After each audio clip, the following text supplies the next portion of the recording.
일주일 잘 지내셨나요? 자, 우리 한번 옆분에게 밝게 웃으며 인사하겠습니다. 축복합니다. 잘 오셨어요. 인사하겠습니다. 자, 한 번만 더요.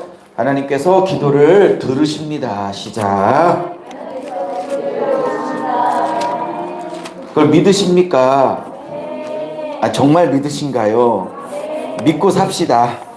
당장 응답이 안 떨어진다 할지라도 반드시 응답하시는 하나님이신 줄로 믿고 우리 기도가 땅에 떨어지지 않고 있음을 믿으시고 힘을 내셔서 다시 한번 부르짖고 응답이 우리의 삶 속에 있을 때까지 포기하지 않고 부르짖어 하나님의 응답을 받아 간증할 수 있는 우리 성도들 다 되실 수 있기를 예수의 이름으로 축원합니다.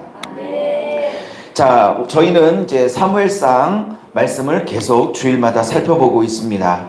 오늘은 8번째 시간으로 사무엘상 7장과 8장 두 장 전체를 강해 설교하도록 하겠습니다. 말씀의 제목은 참 고민을 많이 했는데 이렇게 정했어요. 왕이신 하나님을 버린 시대. 시작. 왕이신 좀 말씀이 좀 제목이 세네요. 왕이신 하나님을 버린 시대입니다. 자, 우리는 지난주에 블레셋과의 전투를 통해서 이스라엘 백성이 대승을 거뒀던 사건을 살펴보았습니다. 블레셋이 3번을 쳐들어왔는데 1차, 2차 전투 때는 대패를 했고 3차 전투 때는 하나님께서 도와주셔서 이스라엘 백성이 대승을 하였답니다. 미스바에서 이스라엘 백성이 사무엘 선지자를 필두로 대각성 회개운동을 벌일 때에 이스라엘 백성이 기도하고 모여있다는 소식을 듣고 블레셋 사람들이 이때다 하여 쳐들어왔고 온 백성과 사무엘이 하나님 앞에 부르짖어 기도할 때 하나님께서 큰 의뢰를 바래시사 블레셋 군대를 전멸시키고 그들을 토벌하여 아주 대승을 거두었습니다. 이스라엘 백성이 한 건 아무것도 없습니다. 회개, 부르짖는 기도. 그때 하나님이 역사하셔서 칼 한 자루 쓰지 않고 큰 의뢰를 이 기후에도 맞지 않는, 시기에도 맞지 않는 기적적인 방법을 동원하셔서 하나님께서 일하심으로 승리를 거두었습니다. 사랑하는 여러분, 지난주도 말씀드렸지만 블레셋이 큰 우레를 맞아 멸절당할 때에 이것은 시기적으로 우레가 내릴 때가 아닙니다. 기후적으로 우레가 내릴 때가 아닙니다. 하나님이 기적적인 방법으로 일하셨습니다. 여러분도 여러분의 머리에 그리고 제 머리에 도저히 이것은 방법이 없다라고 생각할 때 하나님은 또 다른 방법을 갖고 계십니다. 하나님은 우리의 생각과는 다르십니다. 하나님의 일하심은 기적이 일어납니다. 요단강이 갈라질 것을 누가 알았겠습니까? 여리고성이 소리친다고 갈라진다고 누가 상식적으로 믿을 수 있겠습니까? 시기와 기후로 따지면 우레가 내릴 때가 아닌 때에 우레를 내려 적군을 전멸시킨다는 것이 상상이나 가시겠습니까? 그 하나님은 오늘도 똑같이 살아계셔 역사하시는 하나님이십니다. 그러므로 우리가 생각할 수 없고 상상할 수 없는 방법으로 하나님이 우리의 기도에 들으신다는 것을 믿으시고 우리의 생각으로 도저히 답이 없어 보이는 현실 속에서도 하나님은 답을 갖고 계시다는 것을 믿으셔서 끝까지 부르짖어 응답을 받아낼 수 있기를 예수의 이름으로 축복합니다. 이렇게 미스바 대각성 회개를 통해서 대승을 거두고 그 다음에 이 승리의 기념을 돌로 싸서 기념비를 세웠습니다. 그것이 에벤에셀이다. 그 유명한 여기까지 하나님이 우리를 도우셨다라고 우리가 알고 있는 에벤에셀의 돌을 기념비를 세워 하나님 앞에 영광을 올려드렸습니다. 사랑하는 여러분, 물론 번역에 조금은 저는 다른 생각을 갖고 있지만 어쨌든 여러분의 나온 성경에 번역도 좋은 번역이에요. 여기까지 하나님이 우리를 도우셨다. 사랑하는 여러분, 저도 50대 중반이지만 하나님이 이 50대 중반을 살아오기까지 하나님이 여기까지 저를 50대 중반까지 55세까지 하나님이 저를 이끌어 오셨다는 걸 인정하지 않을 수가 없어요. 사랑하는 여러분, 여러분도 하나님이 여기까지 여러분을 인도하셨다는 사실을 믿으시고 앞으로도 인도하실 것을 믿으시기를 바랍니다.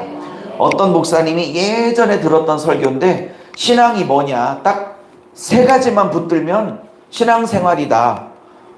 이게 뭐냐 이렇게 들었더니 하나님이 나를 오늘 여기까지 태어나면서 여기까지 나를 인도하셨다는 에베네셀을 믿으면 된다. 그게 첫 번째고, 두 번째, 하나님이 지금 나와 함께 하신다는 임마누엘을 믿으면 된다 하시는 거고, 할렐루야.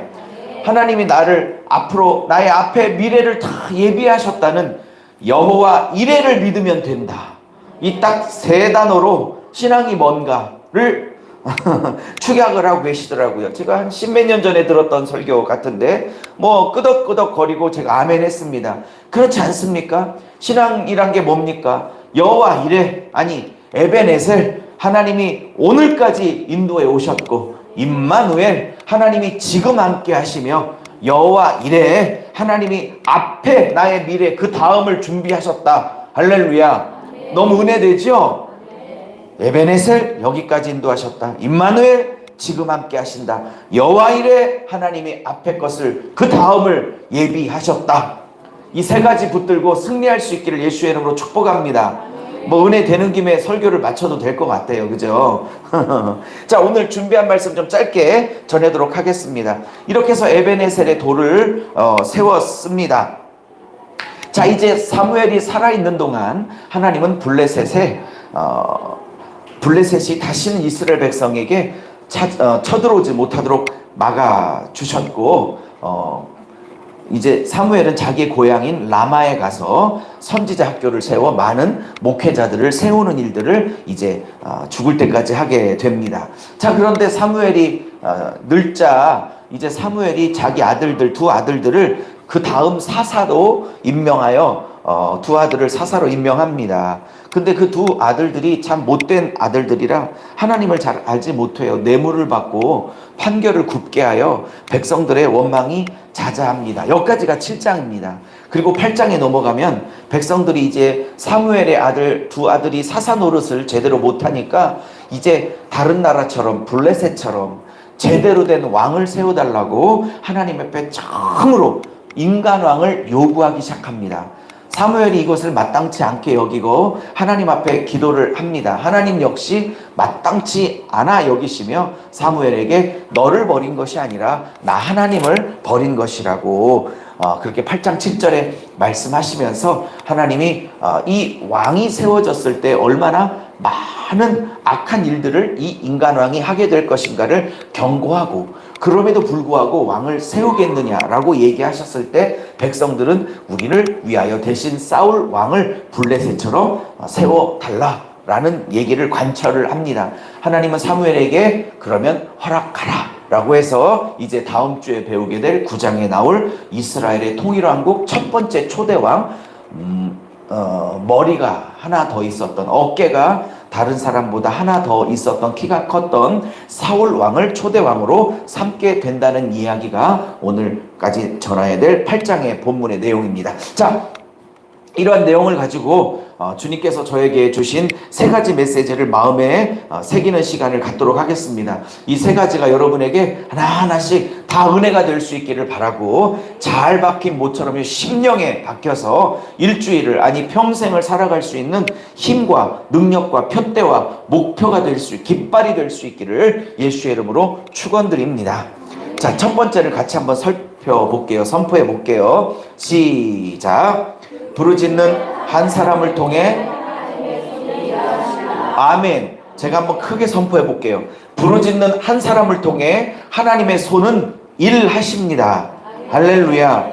블레셋과의 3차 전투에서 대승을 거뒀습니다. 하나님의 손이 일하셨다고 본문은 누누이 말하고 있습니다. 사랑하는 여러분, 여러분의 가정, 자녀 교육, 사업, 직장, 여러분의 노후, 건강, 모든 것, 우리 교회 부흥, 우리 교회 목회, 모든 것이 하나님의 손이 도우셔야 할 줄로 믿습니다.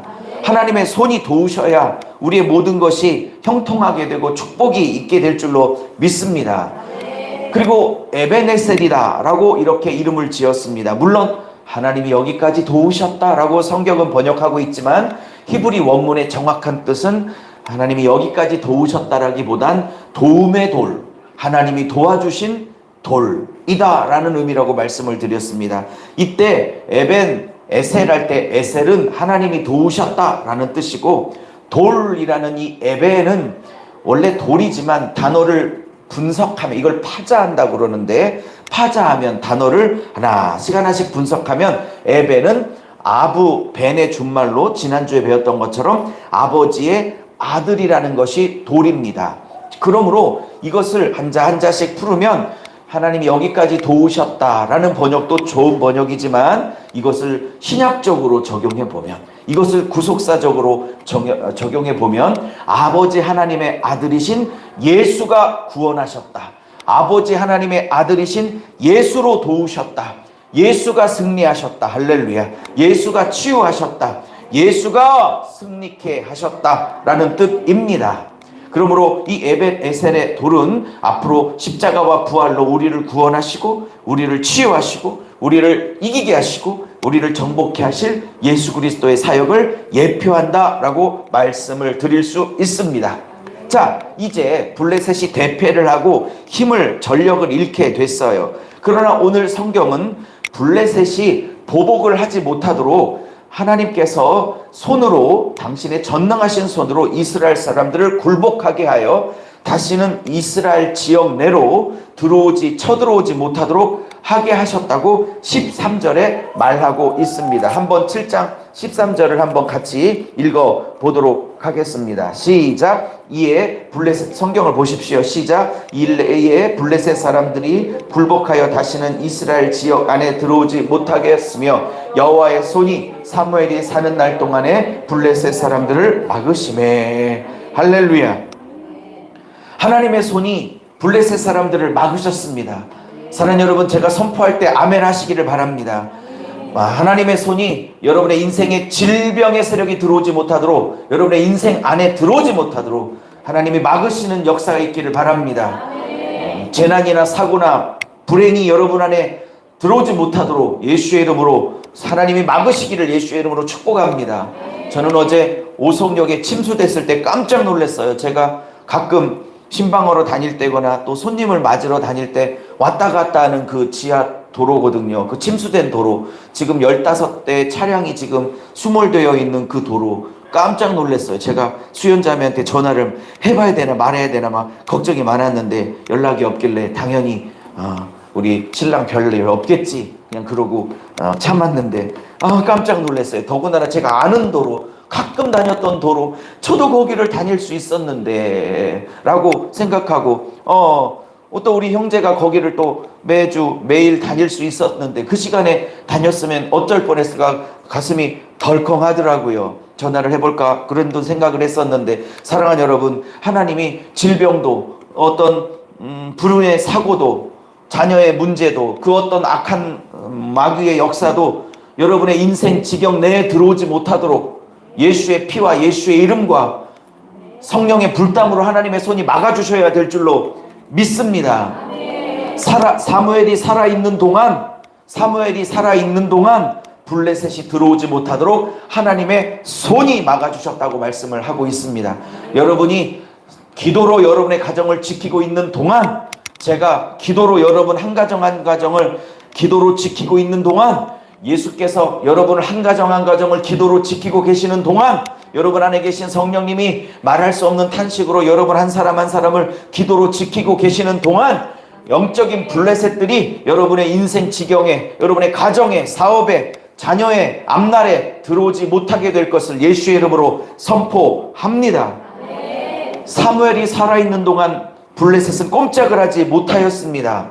왜 그랬을까요? 그는 부르짖어 기도하는 사람이었기 때문입니다. 그냥 사무엘이었기 때문에 하나님의 손이 일하신 게 아닙니다. 어떤 사무엘이었냐가 중요합니다. 그는 고비 때마다 그는 사무엘상에서 보면 부르짖는 자였다는 걸 알 수 있습니다. 그는 요즘으로 따지면 예수의 피를 붙들고, 예수의 이름을 붙들고, 예수의 머리에 흘리신 보혈의 피를 붙들고, 예수님의 옆구리에 흘러나오신 예수 보혈을 붙들고, 예수님의 손과 발목에 흘러내리신 예수의 보혈의 피를 붙들고, 그 십자가에서 뚝뚝뚝뚝 떨어지신 예수의 보혈의 피를 붙들고 가정을 위해서 기도하고 사업을 위해서 기도하고 자녀와 남편과 가정 인생을 위하여 교회를 위하여 우리 성도들을 위하여 담임 목사를 위하여 기도하는 그런 영적인 사무엘 되시기를 예수의 이름으로 축복합니다. 예수의 피를 붙들고 부르짖고 기도하는 한 사람이 살아있는 동안 그 가정은 평안할 것을 예수의 이름으로 축복합니다. 사랑하는 여러분, 하나님이 두 사람을 필요로 하는 것도 아니에요. 세 사람을 필요로 하는 것도 아니에요. 네 사람을 필요로 하는 것도 아니에요. 그냥 딱 한 사람, 여러분 한 사람이 예수의 피를 붙들고 부르짖어 기도할 때에 영적인 블레셋이 여러분 지경 내에 침략하는 것을 하나님이 막아 주실 줄로 믿습니다.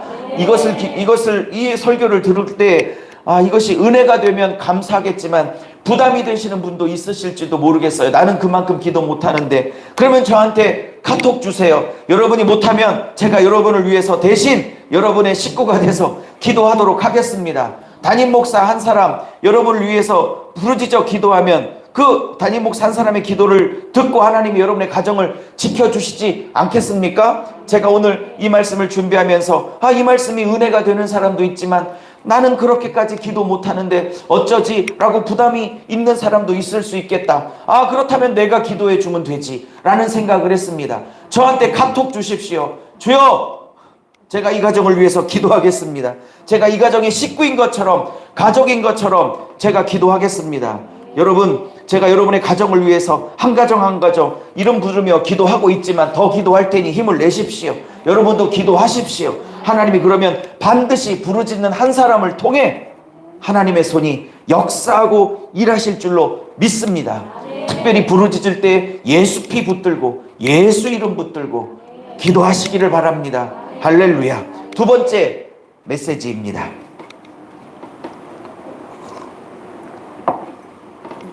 시작. 자녀들이 하나님을 제대로 만나는 일을 포기하지 말아야 합니다. 자녀들이 하나님을 만나는 일들을 어렵다고 포기하시면 아니 됩니다. 무슨 얘기냐? 사무엘이 오늘 되게 늙었습니다. 참 이렇게 영적으로 뛰어나신 분도 늙을 수 있고 또 하나님 앞에 가야 되는 때가 있다는 게 인생이지요.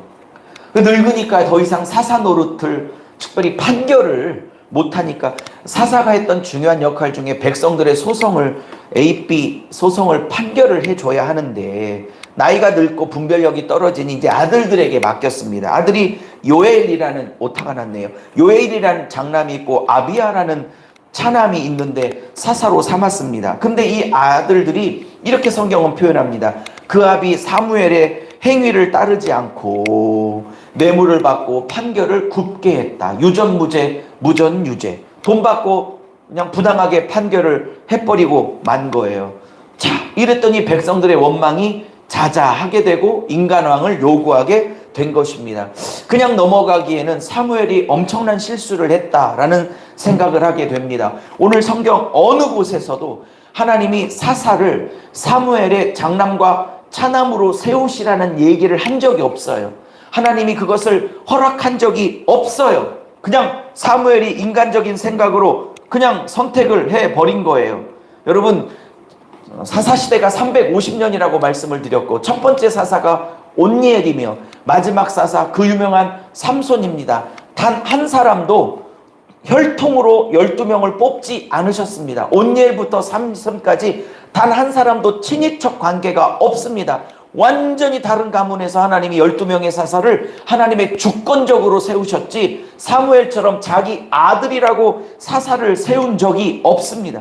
하나님이 사무엘에게 네 아들들 사사로 세워라 한 적이 없습니다. 하나님이 아들들을 사사로 세우라 했다면 뭐 문제가 없겠지만 천하의 이 사무엘, 하나님의 음성이 늘 수시로 들렸던 사무엘, 하나님의 말씀이 그리고 사무엘이 선포할 때에 그 하나님의 말씀이 땅에 떨어지지 않게 하셨다고 하는 그 엄청난 영권을 받았던 사무엘마저도 나이가 늙으니 이렇게 실수를 하게 되는 것입니다. 사무엘의 철저한 인간적인 생각이었다. 저는 그렇게 이 본문을 분석을 합니다. 하나님의 일은 하나님의 선택한 사람으로 하는 것이지 자녀에게 또 핏줄에게 물려준다고 되어지는 것이 아닙니다. 하나님은 하나님의 일을 인간적인 생각으로 하지 않습니다. 교회에 돈 많은 분이 들어왔다고 금방 집사 주고, 집사된 지 6개월도 안 됐는데 바로 장로 주고, 가장 11조 많이 한다고, 가장 교회 재정을 많이 뒷받침한다고 그냥 1, 2년 안에 장로를 세워버리는 교회도 얼마나 많은지 모릅니다. 절대로 그렇게 하면 안 됩니다. 하나님의 일은 하나님의 방법으로 해야 되는 것이고, 하나님의 일은 육신의 생각으로 하면 안 되는 것이고, 하나님의 일은 하나님이 선택한 사람에게 맡겨야 하는 것이 맞는 것입니다. 사무엘이 그렇게 뛰어난 지도자였지만 단 하나 그의 마음에 대못이 박혔던 일들이 있다면, 자녀를 하나님을 만나지 못하도록 그 자녀 교육에 실패했던 일이 사무엘에게는 큰 아픔으로 죽을 때까지 다가왔을 것입니다. 민족은 살릴 수 있었지만 자녀는 살리는 일에 실패하였습니다. 사랑하는 여러분, 저도 이 본문을 보면서 우리 아들들이 중1, 중3인데 아직은 기회가 있지 않을까? 아직은 그래도 해봐야 되지 않을까라는 생각을 합니다. 이 본문을 보면서 후회가 되는 건, 초등학교 들어가기 전부터 뭔가 아무것도 모르고 엄마 아빠 말 잘 따를 수 있는 초등학교 전부터 10분이라도 5분이라도 예배를 드리고, 그래도 5분이라도 같이 성경을 읽고, 그렇게 습관을 들일 걸, 이제는 예수님도 말을 잘 안 건다는 중학교 1, 2학년, 3학년이 돼서 이때 시도를 하자니 참 많은 저항이 있고 어려움도 있습니다. 그렇지만 그렇다고 포기를 해야 될까? 저는 그렇게 생각하지 않았습니다. 아직도 저는 희망을 갖고 있고 하나님이 우리 아들들 하실 줄로 믿습니다. 여러분, 다 컸다고 포기하지 마십시다. 우리 아직 아이를 낳지 않은 우리 신혼 부부들, 또 앞으로 아이들을 낳아야 될 우리 청년들은 꼭 기억하십시오. 유치원 때부터, 초등학교 가기 전부터 말씀 가리키고 예배 드려야 아이들이 그것이 습관이 됩니다. 벌써 초등학교 3, 4, 5, 6학년 되면 너무 늦습니다.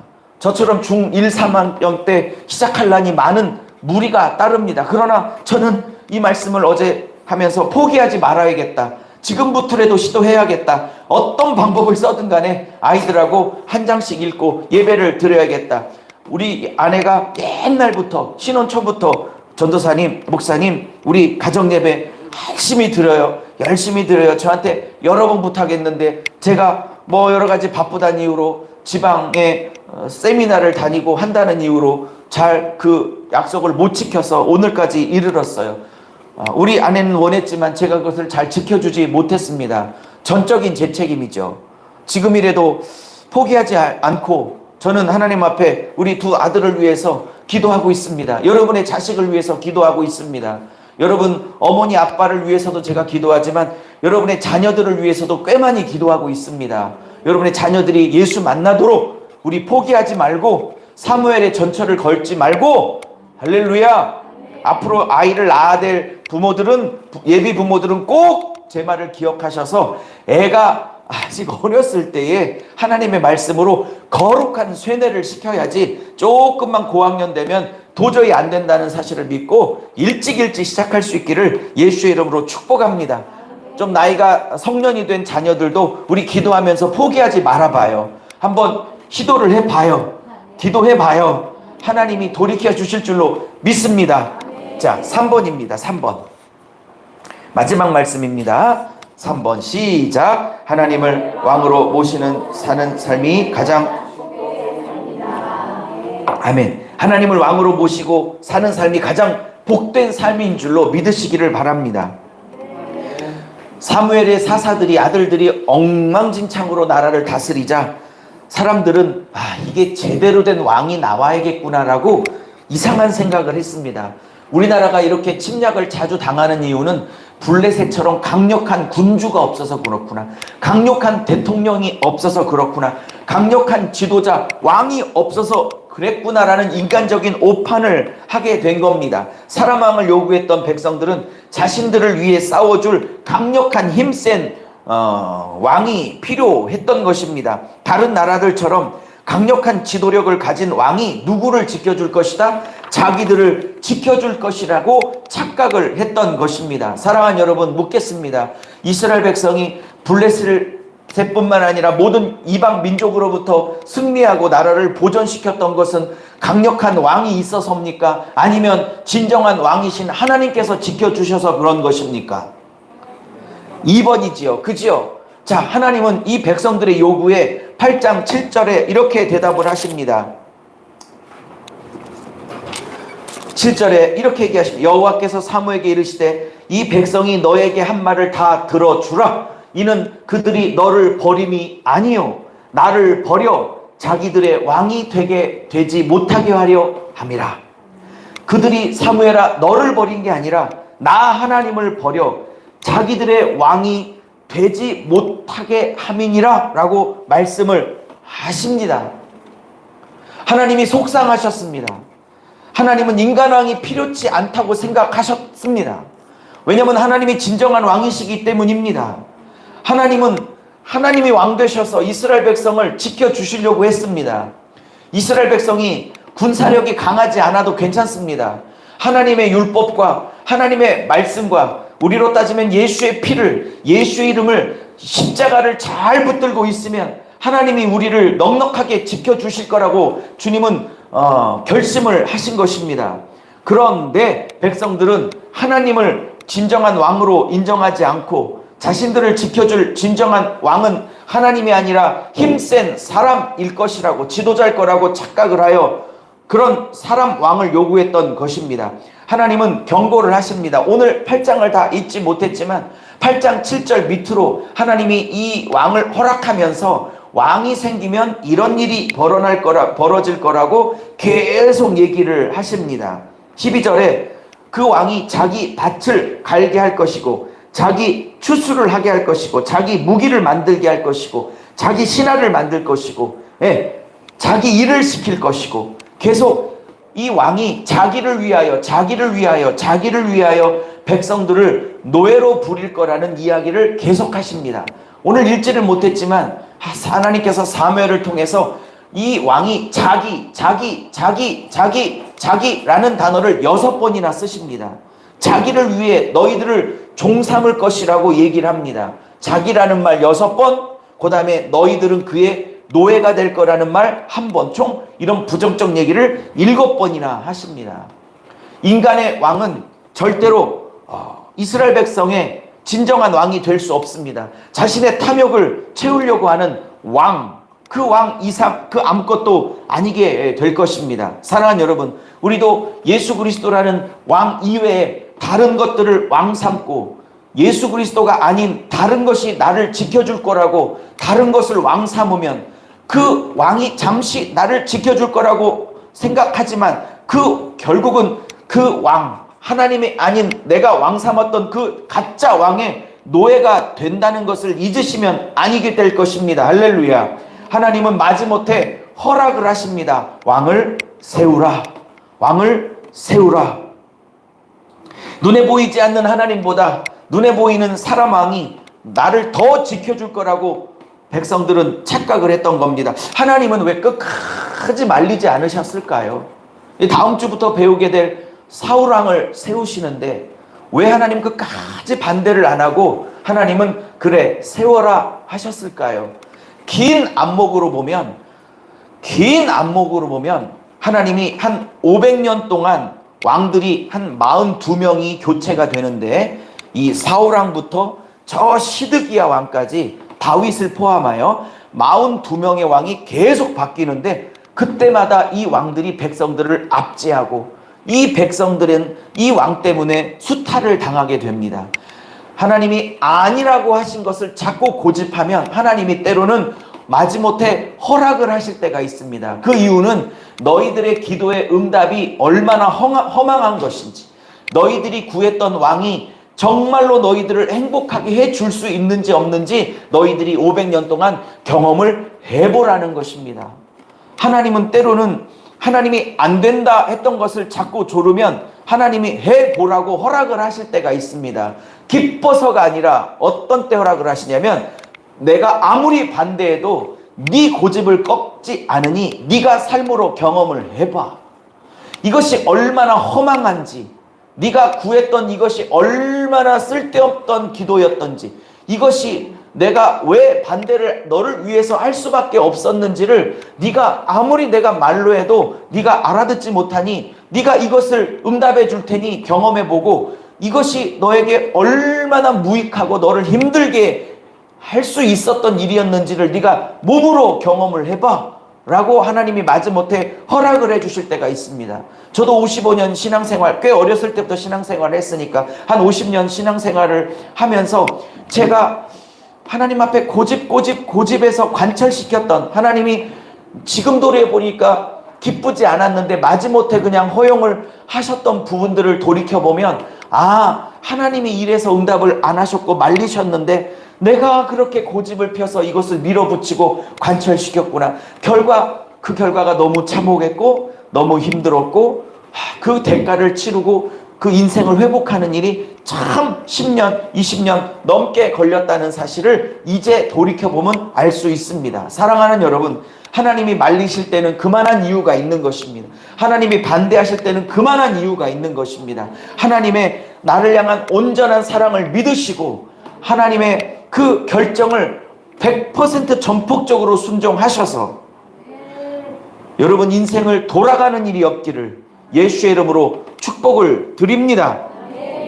자, 오늘 마지막 메시지는 이런 것입니다. 저는 예수 믿고 신앙생활을 한다는 것을 이렇게 정의를 합니다. 예수님을 나의 죄를 구원해 주시는 구속자, 구원자로만 감사할 뿐만 아니라 신앙생활이 내 삶의 주인과 왕을 예수님으로 모시고 그 예수님, 왕이신 예수님께 순종하며 사는 것, 그것이 예수 믿고 신앙생활을 하는 것이라고 정의하고 싶습니다. 많은 한국의 그리스도인들이 제가 하는 정의의 반 정도만 동의를 하게 됩니다. 많은 그리스도인들이 예수님을 나의 구원자로는 인정하지만 나의 삶의 왕으로 인정하는 일에는 사람들이 쉽게 동의하지 않습니다. 이것은 반쪽 신앙생활입니다. 이것은 반쪽 신앙 고백입니다. 성경은 한 번도 예수님을 구원자로만 가르치지 않습니다. 성경은 예수님을 구원자요 또한 우리의 삶의 왕이요 주인이라고 가르치고 있다는 사실입니다. 근데 마지막 얘기, 여러분, 사람들에게 예수님을, 하나님을 당신의 삶의 주인과 왕으로 삶으라고 하면 굉장히 부담을 느낍니다. 저는 참 이해가 안 됩니다. 하나님이, 예수님이 나의 왕 되시고 나의 주인 되시면 정말 내게 복된 일만 벌어지게 됩니다. 예수님을 왕으로 세워 섬기고 모시고 사는 삶은 복된 삶입니다. 그것이 무거운 짐이 아닙니다. 물론 예수님을 왕으로 모시고 삼고 사는 일은 십자가의 길, 좁은 길일 수도 있지만 어쩌면 영적으로 육적으로 가장 복된 삶이 될 것입니다. 그런데 사람들이 이것을, 예수님을 왕으로 삶는 것을 굉장히 부담스러워하는 것입니다. 사랑하는 여러분, 예수님을 왕으로 모시고 살아보십시오. 하나님이, 예수님이 여러분의 왕이 되셔서 여러분의 가정을 책임지시고 여러분의 자녀들을 양육하시고 여러분의 미래를 인도하시고 그 주인이 종을 책임지시는 것처럼, 그 왕이 백성을 책임져 주시는 것처럼, 그 왕이 영육간에 왕의 창고를 열어서 모든 것들로 공급하시고 채우시고 보상하시고 갚아주시는 예수님임을 믿으실 수 있기를 주의 이름으로 축복을 드립니다. 그러므로 왕으로 예수님을 모시고 사십시오. 절대로 그것이 고난의 길만 있는 게 아닙니다. 예수님을 모시고 사는 길이 복된 길입니다. 예수님을 왕으로 살면 축복이 있습니다. 고난의 길만 있는 게 아닙니다. 복이 넘치고 예수님이 그 건강도 주시고 축복도 주시고 물질도 주시고 자녀도 복되게 하시고, 그 왕이 왜 우리를 고생시키려고 백성을 삼겠습니까? 그 왕은 자비로운 왕이시고 공급하는 왕이시고 책임지시는 왕이시고 주기를 기뻐하는 왕이시고 나를 위해서 피 흘려 죽으신 왕이시고 나에게 가장 좋은 것을 주기를 원하시는 그 아버지 하나님, 그 왕이시기 때문입니다. 그러므로 예수님을 왕 삼아서 가장 복된, 영육간에 가장 복된 삶을 누리실 수 있게 되기를 예수의 이름으로 축복드립니다. 할렐루야.